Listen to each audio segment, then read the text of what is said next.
is a ring pour that I did with my leftover paint from the last erect ring pour. This is also going to be her erect ring pour. As you can see, I've laid down a base coat of white, and I'm going to torch out the bubbles.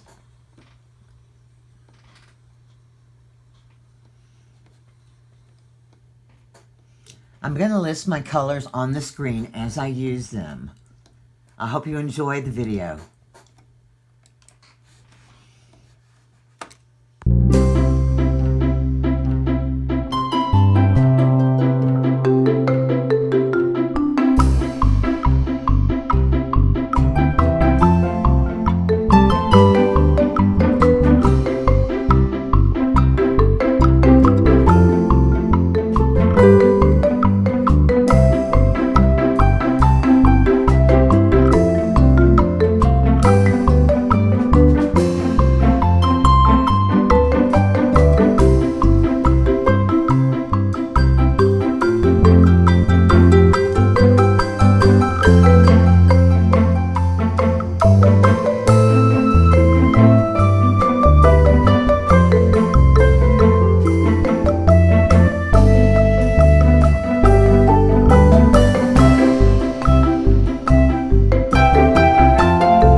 I just love the way this piece turned out. I really like this technique, Molly.